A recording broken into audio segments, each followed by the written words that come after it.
If you made a movie in 2025, there was a real chance nobody showed up. Every single one of these movies failed to crack even $1 million at the box office. A-list stars, Oscar winners, directors deferring their salary just to get it made, didn't matter. Let's see just how bad it got. Let me read you a list of names. Diane Lane, Kyle Chandler, Zoe Deutsch, Phoebe Dynevor, McKenna Grace, Dylan O'Brien. That's the cast of a movie that made $325 per theater on opening weekend. This past October, Lionsgate had this political thriller called Anniversary. The setup's actually interesting. Wealthy, progressive family gathering for a 25th wedding anniversary. Son brings home his new girlfriend who's part of this radical movement. And of course, everything falls apart. There's some stuff about government surveillance and militarized police. Sounds like a pretty timely movie. Lionsgate put it in 800 theaters.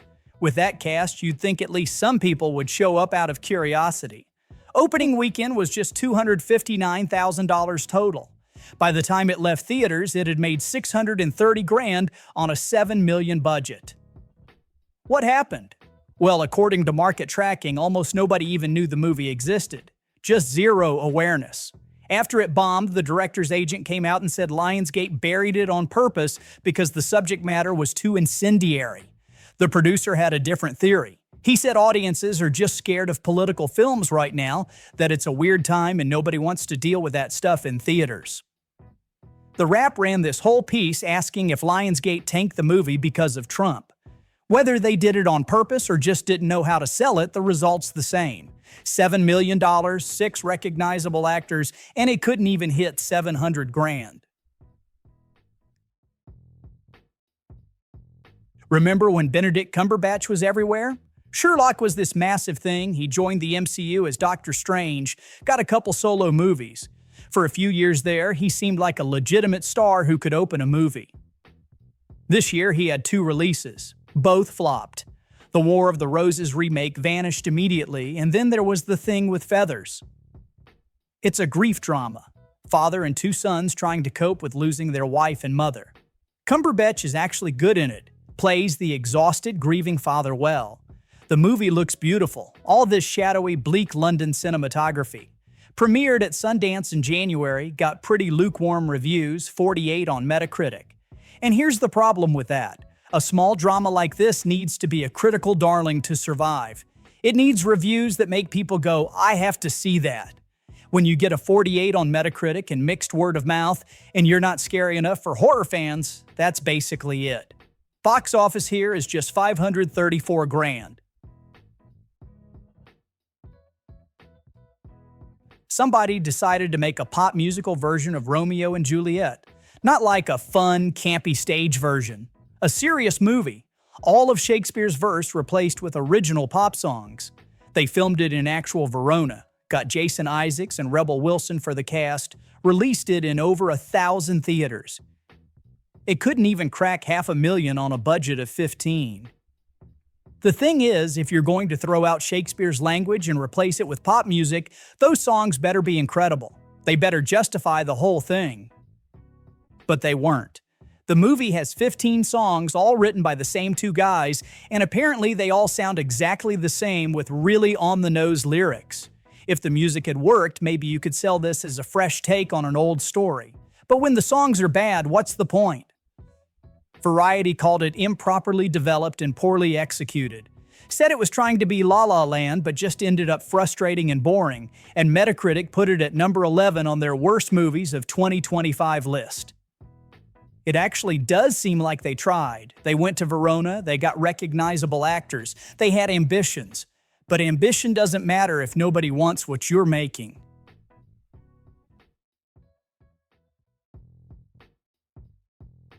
John Lithgow and Jeffrey Rush in a psychological horror movie about a stroke victim trapped in a retirement home trying to stop a psychopath. That's a pretty solid setup. 2 legitimate actors, genuinely creepy premise. IFC Films put it in almost 1,000 screens, which for a small distributor is actually them putting in real effort. Made just $500,000. The movie's based on a short story by Owen Marshall, one of New Zealand's most respected writers. And apparently his work is cursed when it comes to film adaptations. There was this previous attempt in 2021 called Coming Home in the Dark that flopped, and now The Rule of Jenny Penn does the same thing. Marshall said something after all this about how difficult it is to get a book published, but getting a film made is so much harder. Which, yeah, clearly.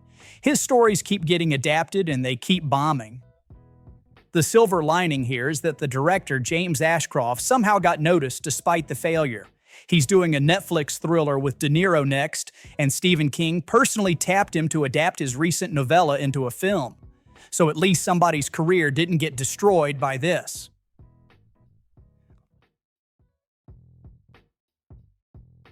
Ben Mendelsohn, Pedro Pascal, Jay Ellis, Tom Hanks cameo, directed by the people who made Captain Marvel. The movie made $2,757 total at the box office. How does that even happen? Well, Lionsgate's having a rough time. If it wasn't for John Wick and Hunger Games, they'd be in serious trouble. They've been bombing movie after movie lately. Freaky Tales was one of the casualties. Here's what happened. The movie was co-financed by E1, and when Lionsgate acquired E1, they basically inherited it. The film premiered at Sundance in January 2024. It didn't sell to a big distributor, so Lionsgate had the distribution rights by default. Then 2024 turned into this nightmare year for them at the box office, and by the time they had to decide what to do with Freaky Tales, they were tight on cash and didn't want to risk a marketing campaign. So they just dumped it. The movie itself is an anthology action comedy, 4 interconnected stories set during real historical events in 1987 Oakland. One story's about punk rock fans fighting Nazi skinheads. Another has Pedro Pascal going up against his old criminal gang. The director said they were just trying to make sure audiences had fun and weren't taking anything too seriously. But nobody got to find out if it was fun because Lionsgate barely released it. Ben Foster and Melissa Leo in a gritty crime thriller about fentanyl trafficking. They did extensive research, worked with law enforcement, gang members, actual addicts. The director, John Swab, has been sober 10 years and said making the film gave him a different perspective than he had when he was using. The movie's trying to be Traffic, Steven Soderbergh's 2000 masterpiece about the drug war. King Ivory isn't that, it's less dramatic, but it has some genuinely harrowing action sequences and this uncompromising bleakness about fentanyl's grip on the country. It premiered at Venice Film Festival in September 2024. Didn't get released until November 2025. Over a year, sitting there waiting. Roadside Attractions finally put it out in 752 theaters, but the showtimes were a joke. One showing at 11 p.m. and that's it. No chance of building an audience with that. The movie has problems, of course. The characters are underdeveloped, especially the victims, so it's hard to care about what's happening to them. The narrative's disjointed and uneven, loses momentum. But it's also one of Graham Greene's final films, and it deserved a better shot than it got. Final box office was just $154,000 on a $7.5 million budget.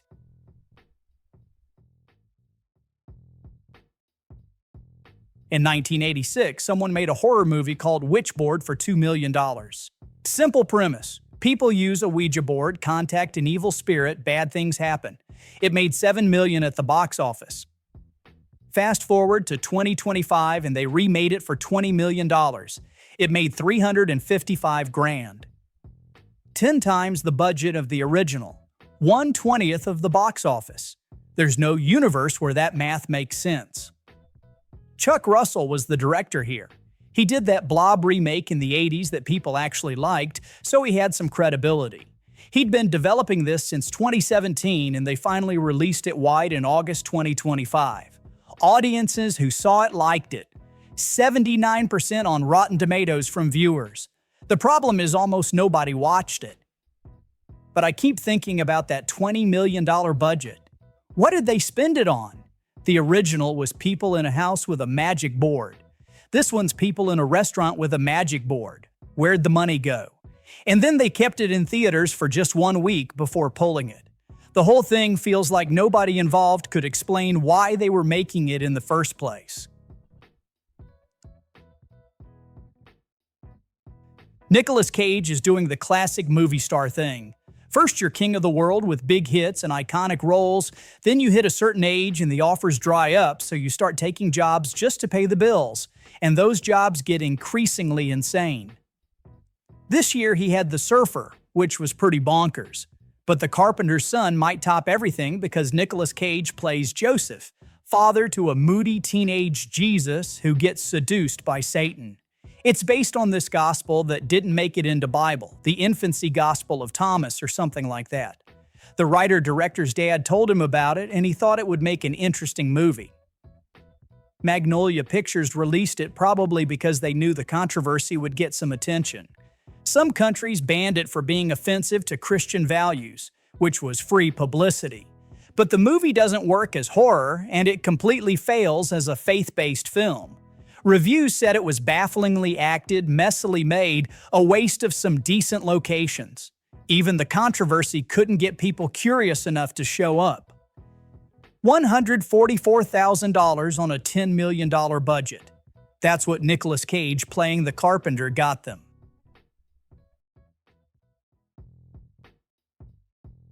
Adam Egoyan and Amanda Seyfried worked together on Chloe back in 2009.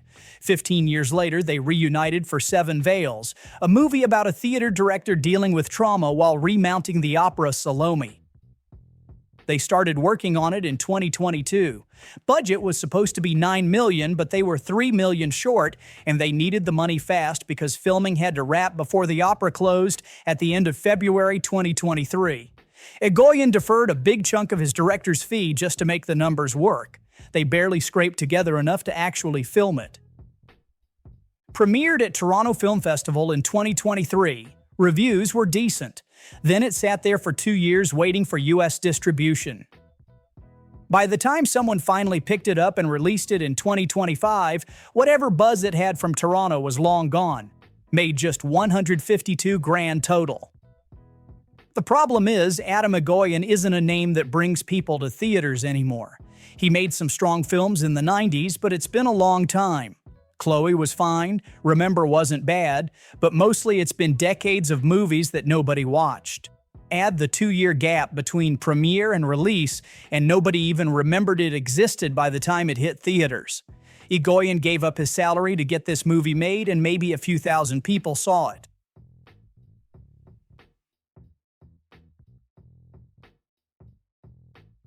When the Star Wars sequel trilogy ended, Daisy Ridley looked like she might actually become a movie star.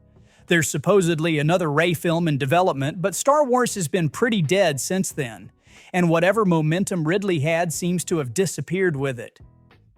Cleaner was her shot at being an action lead. It's an R-rated thriller directed by Martin Campbell, the guy who did GoldenEye and Casino Royale, so he knows action. Plot's basically Die Hard in a high-rise. Radical activists take 300 hostages at an energy company gala, an extremist hijacks the plan and threatens to kill everyone, and a former soldier who now works as a window cleaner has to save them. Ridley's actually good in it. The character's got more layers than you'd expect from that setup, and Campbell directs it competently. But the movie's just okay. 51% on Rotten Tomatoes. Critics said it borrows too much from better movies to have its own identity, which is probably accurate. It's trying to be Die Hard, but it's not Die Hard. They released it on 300 screens in the US, so it was never going to get much attention. Cost $25 million to make and ended up with $958,000.